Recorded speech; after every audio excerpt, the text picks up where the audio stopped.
So the staff So the staff recognition was a great way for us to begin this meeting. There were words such as family and community that were spoken of, and it's certainly a true thing when we think about our experiences here at the library. This week marked my 7th month of being here in Rapid City. And when I came by myself, all alone. And when you come into an organization like this, you get used to seeing everybody's faces, and it again becomes like a family, and you look forward to seeing these people each day. But as we go throughout our times here, some of the faces don't end up reappearing sometimes, and it's okay. People leave for a variety of reasons. At times they leave just because it's a retirement. It's that point of their life, and they're ready to move on to something else different. Other times people leave just because they have family commitments or something else in another region that they have to go to. And other people leave just for their careers. And again, it's a beautiful thing for people to experience these types of change, and we look forward to seeing them pursue their dreams, whatever they may be. But the question is left, how do we prepare, and how do we continue to move forward throughout these changes that are bound to happen? And that's what we're here for today. That's why we have succession plans, and that's why the Rapid City Public Libraries have prepared and is in the process of preparing a succession plan. And the definition that we came up with as far as what our succession plan, or what succession planning means for us, is a systematic effort to ensure continuity in key capital positions, as well as to encourage individual advancement in our careers. And in a few moments, we'll take a look at what some of these key positions are. And just because you may not be in one of those key positions, it does not mean you're not important. There are ways in which you can help as well. And also, when we think of succession planning, it's not just simply replacement planning just for the people who are leaving. Again, that definition also included our encouraging individual advancement. So we also want to develop talent within the organization. We want to take the opportunity to help those who are reaching out for opportunities to rise up, to better themselves in their workplace. It's about helping individuals to assume greater responsibilities within the organization, and this in part helps us to do our jobs better and in total. It's also a feature that is of internal customer service. Even though we want the best for our patrons, we also need to serve ourselves as well. We want to be sure to pass on essential skills and knowledge that are key to our jobs and positions to those who will follow us, and as well as who are working with us. And then we also want to make sure that we maintain a level of service throughout the gaps and throughout the vacancies. We want to make sure that we provide the same levels of service to our patrons as well. So essentially, that's what our library succession planning is doing. But are we necessarily special or unique just because we've decided to do a library succession plan? No, succession plans are used by organizations quite commonly. In fact, like Goldman and Sachs, an investment firm, they do succession planning all the time for their CEOs, and it's an essential thing. They take a look at the talent pool that they have within their senior executives. They take a look at they use a 360-degree review of their employees, not only from the supervisors, but as well as from subordinates and coworkers, to see how people are doing their jobs and what would make them a better candidate for rising up within the organization. Also, organizations like Wells Fargo, they do similar things with this. Also, introducing the potential candidates while they're still in their positions to the board, making sure that they have a good working relationship, seeing how these things are tested out. So, library succession plans are nothing new. Well, succession plans in general are nothing new, and the one that we're implementing here will be ultimately for our benefit. Now we'll move on to our next portion. How did the customer service group get here? And I invite Jolene and Teresa. You sound really great on that microphone.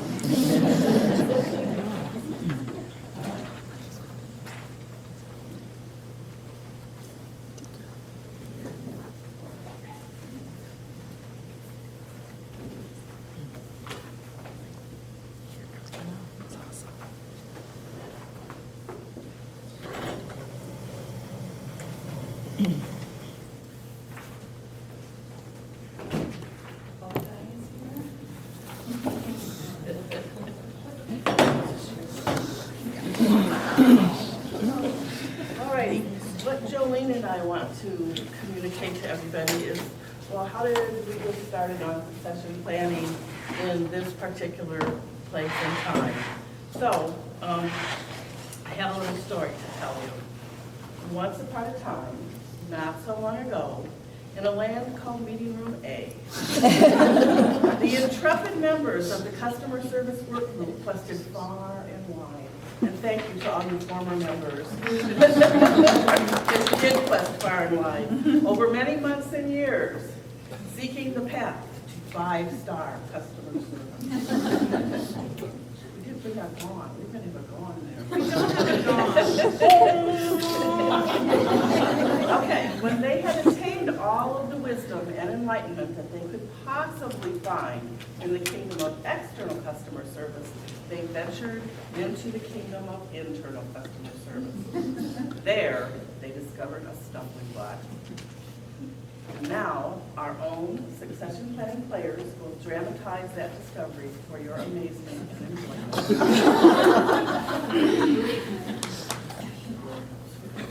That's okay. Well, you know. Okay, really?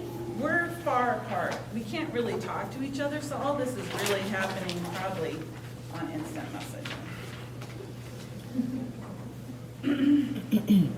Teresa? Teresa? What, huh? I have a patron who wants books by a fantasy author from the 1960s, and he says there are centaurs in some of them and a place that begins with the letter Z.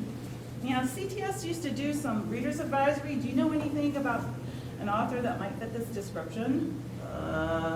I actually haven't read any science fiction I know. fantasy since the 1960s. I know. know. Bradbury's my last. Yeah. And I don't know, I don't think that's enough to Google. Yeah, I've already tried that.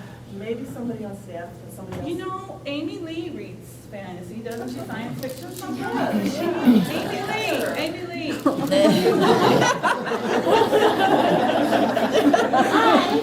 Hi, do you know anything about an author from the 1960s, it's science fiction, and there's centaurs in it, and the place that they're in begins with the letter Z? Do you know anything about that? Have you ever?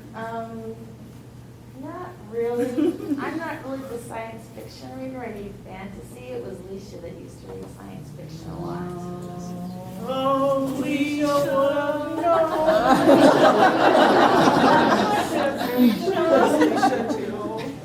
She misses us.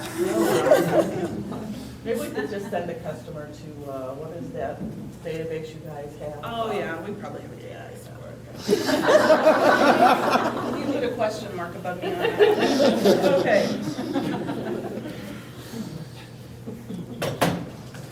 Listen, you have another problem over there, Teresa. What's going on over there?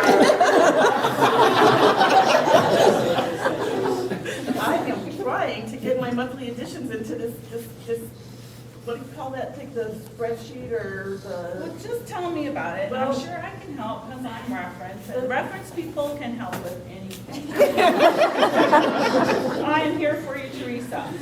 actually, it's really a tech services thing. I'm sure I can help you. I'm sure I can. Okay, the thing is, I'm trying to get these monthly additions in, and the Excel macros are not working. In fact, it looks like they haven't been working for a while, because it's like almost the end of the month, and there's like one book added, and 7 DVDs, and that's just not possible. And, you know, this happens things all the time, it's so frustrating. I just, everything's put stuff in, it's totally all messed up. I do not know what to do. I need somebody that can fix these macros. So what was this thing called? It's the monthly edition. Let me think. You know what, in PS,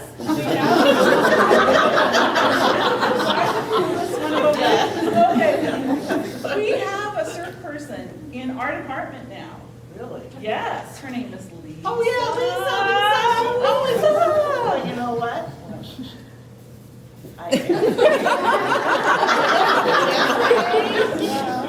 And she said, oh, I am too busy with arts and crafts.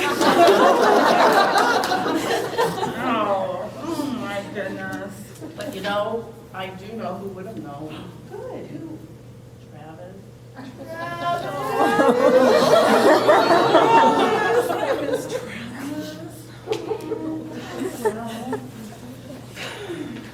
Hey, Teresa, you know what? Jason just reminded me, I'm supposed to be working or helping with a publication project that Terry started.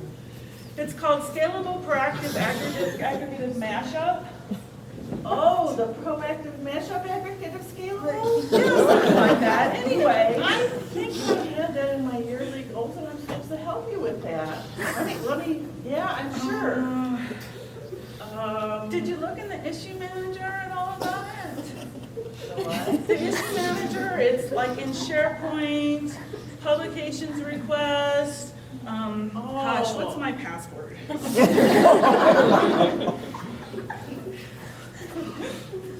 I'm checking, it's not there. Oh, gosh.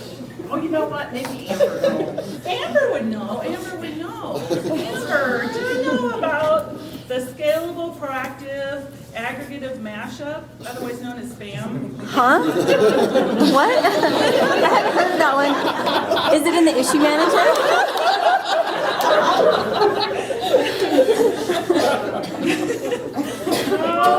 I think that's a dead end.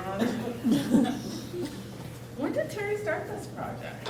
I think it was in November. I bet you talked to Mindy. Mindy. Oh, sweet Mindy. I miss Mindy. But you know what? It's a story time project. Yeah. I bet. You know who would know? Because John he Campus is. would know. Oh, I miss John. Okay, well, who else would know? If it's a story time thing. The storytellers Oh, would really? know. And you know what? It's What? an all-staff meeting, so I'm sure they're here today. Even Joe. Okay. You guys, Scalable. who else? Spam? Spam for short, I guess. Scalable aggregative. Joe. Oh my goodness. Darn. Okay, well, you know what? I guess we have to go to the top. Yep, Terry's the only one who's gonna know. Terry's the only one that's gonna know, but you know, Terry left for Australia yesterday. We're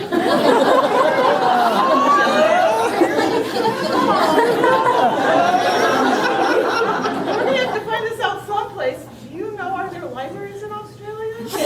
Maybe she got a job down there. Let's see. Well, what time is it in Australia? I don't know, is it today in Australia or is it a different day? I don't know. Okay. Oh well, excuse me, I'll go find somebody. Okay, all right. So anyway, after sharing many such experiences, the group agreed that something should be done to prevent this kind of gap in knowledge. And so it was therefore decreed that a succession plan should be created. And towards that end, the customer service work group was extended and repurposed. Here we are. And a working document was written. And now Scott is going to talk a little bit about that working document and what we're doing in our group now and what we're going to be doing.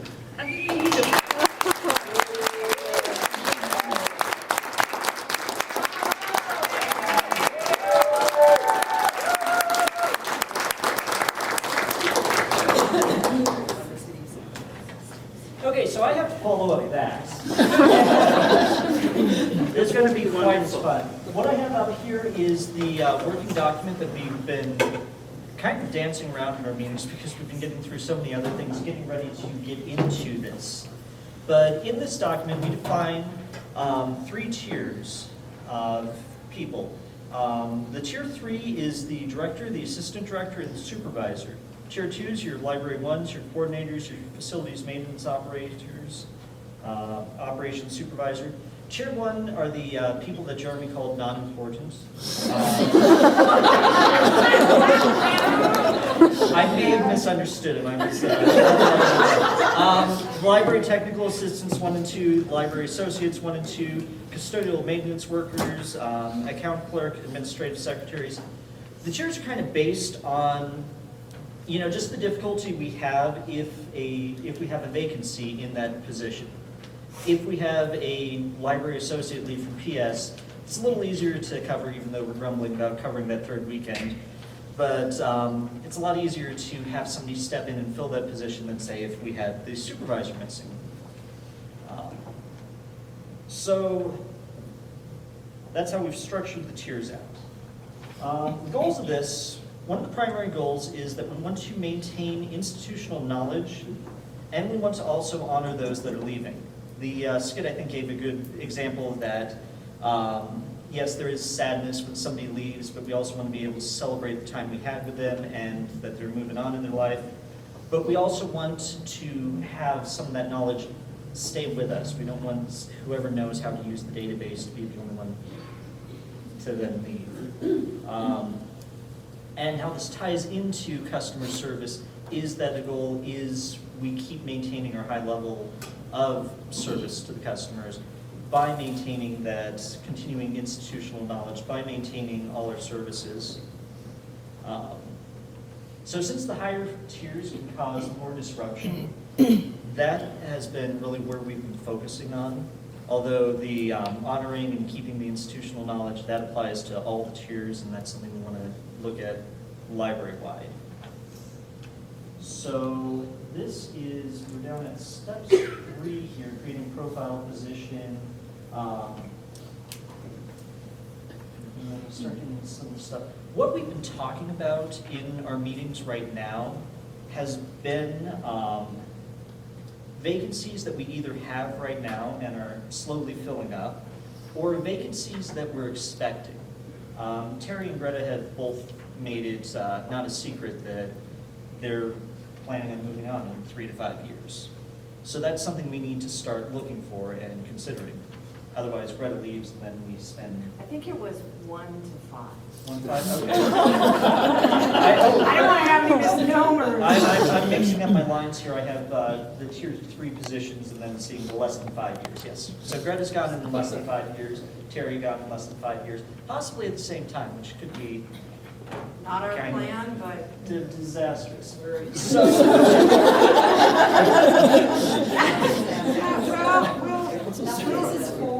Yes, so we're trying to avoid that. Before Godzilla actually shows up on the horizon, we want to have a plan in place. So yeah, we've talked about what qualities we want in a director, how the director will affect the library, kind of has a top-down effect, and then we've also looked at how the assistant director would work with the director.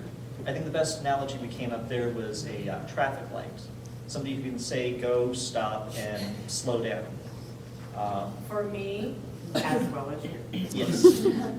Because an assistant director who agrees with everything that the director says is not really doing a good job at the function, and one who fights the director constantly is not doing a good function.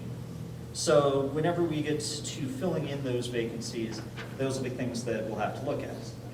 At all level, we're going to identify some of our core competencies: flexibility, customer-focused service, the vision, the team building, the team leadership. And we want to continue training with those and enhance it. Let's go on down and see what else was on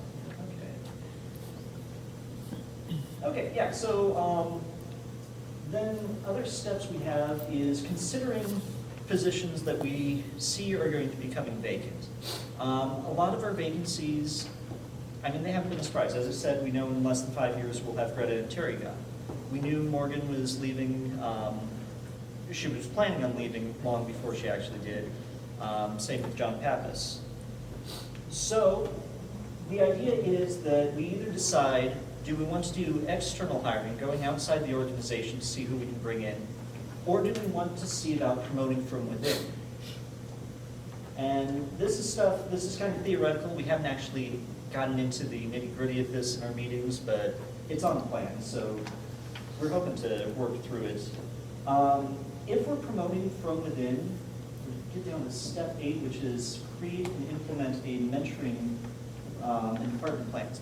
Be able to identify people who could possibly step into that position, and hopefully around 2 years lead time, be able to start training them, giving them additional responsibilities, letting them kind of shadow the position. Like when John Pappas was leaving, if we had some people identified throughout the library who might be interested in outreach, who might be able to do that, we could start training them up for it so that they'd be able to step into the position. I don't think any of us wanted to just jump from our current status into library coordinator, but having some experience with that, knowing what he's doing, and knowing how to make use of it, we might have been able to take a candidate from inside the library. And Could I just add as well that we need to really institutionalize this concept. And so knowing that there will be vacancies within management, we really encourage you to start having those conversations and talking with us with any of these non-redundant positions. We really need you to start asking questions and inquiring into what is the job like. You know, I would welcome that opportunity any day. Greta makes a good point. Yeah, keep an eye out. If there's something you think you might be interested in, then you can also talk. And once one of these mentoring programs opens up, get yourself in there. The idea is that we'd have multiple people mentoring as possible candidates for each position, because if somebody starts training up for one opening and then their life changes and they leave the library, well, we don't want them to have been our only chance at it. So, and this is, I don't think set in stone, this is what we're working off of right now, but we've been having all sorts of other conversations, so as I said, we haven't gotten deep into this, so there's room for refinement and changes along the way. But to get any succession plan working, it's necessary to have a proper culture in the library to allow for that, and that brings us back to Jill and Teresa. Okay, I know some of you are feeling left out because you didn't get to participate in the skit, so we have something for you to do. Hey, there's candy involved in this, I want to participate in That's a good idea. She gets all the credit for There it. will be some work involved too, Joey. Don't have to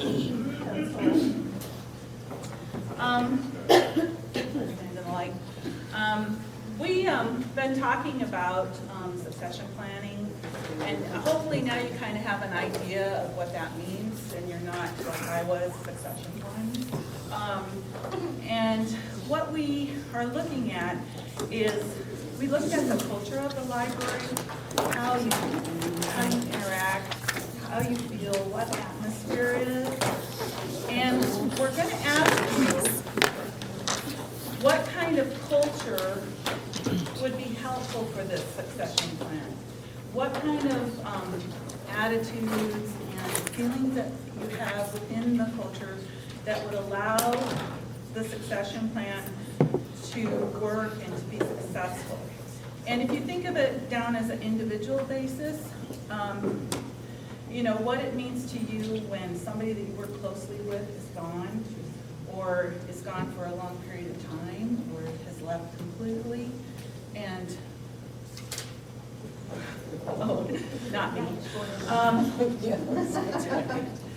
And what that means to you when that happens, and what would be helpful in an organization to make that work, to make that not be a void, but to make that be filled.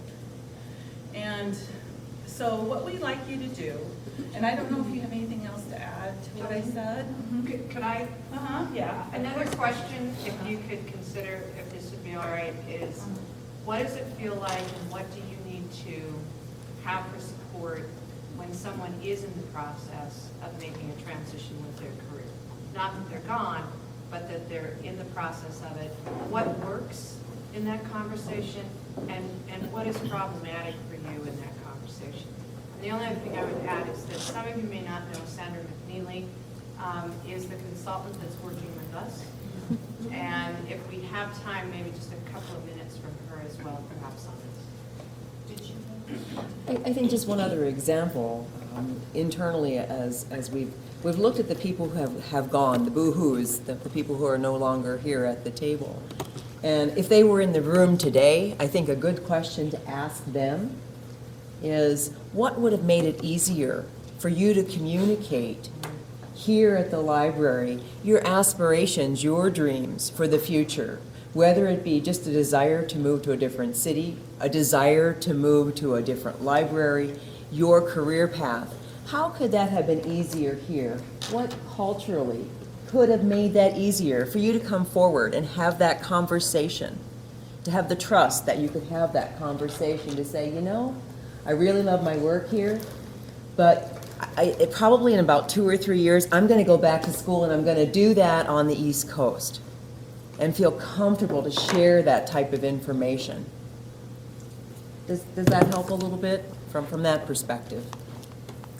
So what we'd like you to do is write down 2 descriptions or cultural qualities that you think would be necessary within the organization to help the process along of being prepared for leaving, people leaving, that would help you personally if you plan to leave, and have a strong organization that looks to the future, but doesn't lose the talent and the things that we have now.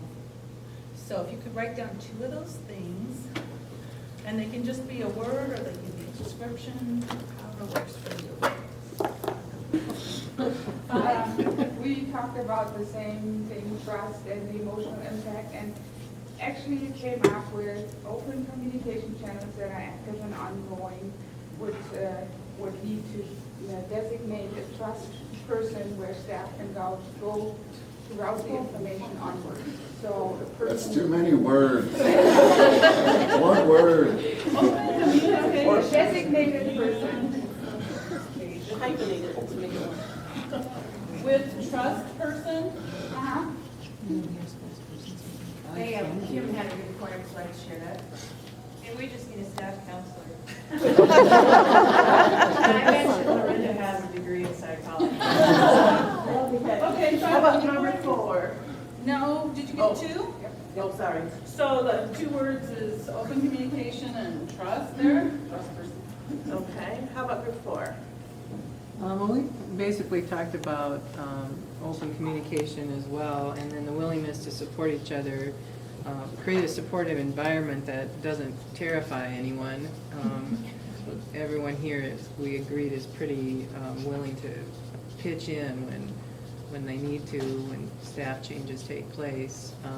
We also talked about getting together, if people in your department are going to be leaving and you know ahead of time, to get together as an organization and with a group within our organization and discuss some of the things that are going to come up in that transition, because we've had some major changes in outreach, and looking back, it might have been a good idea for us as a group to get together with all of us and have some discussions about what this means for us. Susan, would you visit with Lorinda and maybe do I'd like to have a short debriefing on what that experience was for the customer relations group. I think your experience would help us grow that concept.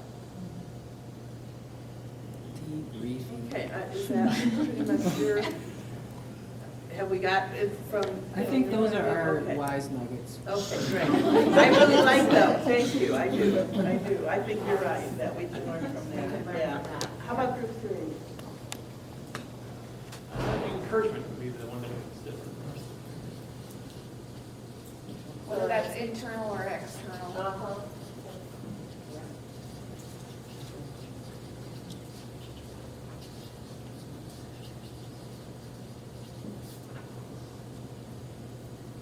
And was that just? That was all- it was That all- was all in one? That was the, yeah. All right, how about group two? We also talk about open communication and then just being prepared. And that would go right along with what Susan said, you know, having a sort of a quasi-formal way of getting together and being prepared. That's great. All right, how about group one? We talked about trust again, that came up for us, as well as communication. Kim made the point that, you know, maybe it's more than just discussing it with the supervisor one time. Maybe it's something where it's an ongoing conversation about how your life is changing, how your needs are changing. Can I add maybe to the acceptance side of it, is that I administratively believe that you can have a level of commitment to the job you're in and at the same time be seeking a job. Yes. And sometimes that's a challenge, you know, but we have to have a willingness to organizationally understand that. But I think it's said with trust and acceptance and what have you, but I think one of the reasons this doesn't happen within organizations is because of the loyalty factor. You know, that the loyalty of leaving an organization, you know, that you're leaving and that it's a bad thing. And I think this is all about how you, in a healthy way, recognize what's gone well that allows you to make that transition. So I'm not sure. In other It's words, represented in every. Loyalty can coexist Yes. with moving on.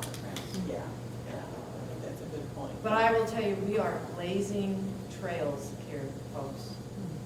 And I'm hoping what comes out of this is an understanding citywide. But we are, at my level, we are blazing trails. Because what I know is, you get fired, you die, you retire, or one day you show up and you give the announcement you're leaving.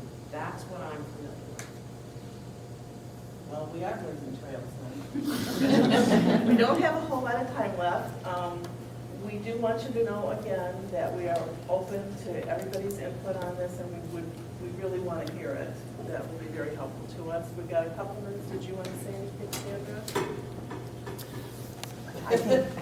I think there's certainly some clear, there's a lot of consensus here with the trust, the open communication, and I would encourage you to really take their offer. As you think through this, as you go back and you think, oh, I wish we would have talked about this, or what about this idea? Please bring it forward. I think the next step is, what do these mean? You've come up with very similar qualities for the culture to move this succession planning forward. What does trust mean? What does open communication mean? We will have arrived at a culture where we trust each other if what takes place. We need to be able to describe that. How will we know when we get there? So be thinking about those types of concepts. Open communication is, what is it? How will we know if we have open communication here that will allow us to come forward and talk about our personal and our professional dreams and aspirations? It's about giving in our position and our future positions here at the library. It's also about taking care of ourselves personally, professionally. How do we bring all of that together and share that in an open, trusting culture? Thanks for participating the way that you have today. But I do want, we were going to add from things that we came up with in our group. We don't have to. So we're kind of all on the same page. And the last thing I just need to remind you is there will be an evaluation linked in the announcements. It's linked, it's linked in the agenda as well. So And I would if just you like could to do that say, for us. if this isn't leadership,